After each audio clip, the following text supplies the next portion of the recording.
With a couple of hours to kill before getting a flight connection in Singapore, I set out to see what else Changi Airport might reveal, besides the acres of duty-free shops. Strolling towards the departure area, I began to hear in the ambience of motorised walkways and flight announcements the trickle, trickle, trickle of running water and the occasional chirp, chirp of birdsong. The source of these sounds was soon obvious. Opening off one side of the huge departure hall was an area containing a pond with a waterfall and walkway bridges to an island. Giant goldfish wallowed in the water, and the call of birds could be heard in the foliage of evergreen trees that reached high up to a glass roof.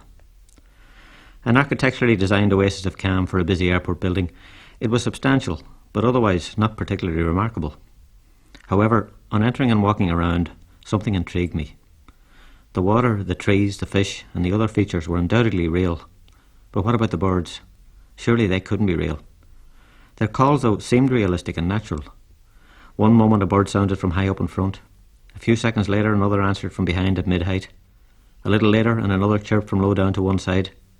Listened for a while, and the calls came at random from practically any direction and from close by to far off.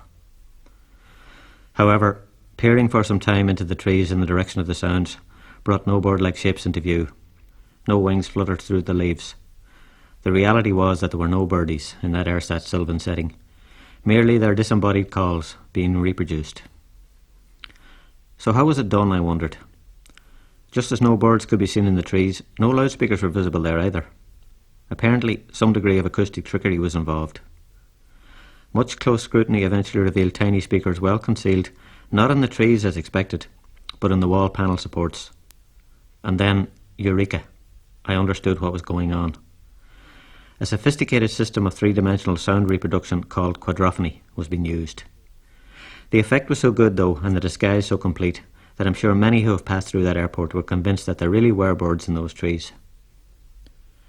Sometimes a relatively small feature or event can indicate a greater significance.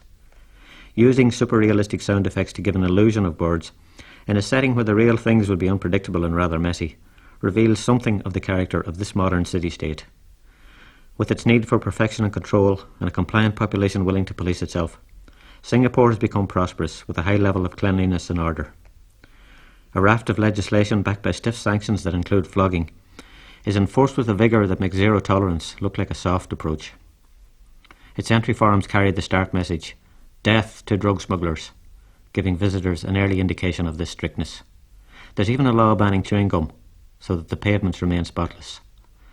This combination of authoritarianism presiding with affluence, modernity and neatness has earned for Singapore the unenviable sobriquet, Disney World with the death penalty. Bidding farewell to my incorporeal feathered friends, I boarded a Boeing 767 for a non-stop flight across the Eurasian landmass to Holland, a country with a rather differently focused system of legislation, particularly with regard to drug taking. And there, Schiphol Airport revealed a different approach too, to how an aspect of nature can be introduced into the sterile environment of a large modern building. Crystallised in ceramic at the focal point of each urinal bowl in the toilets was a picture of a fly, a big ugly blue bottle, a target inviting the aim of the small boy lurking in every meal.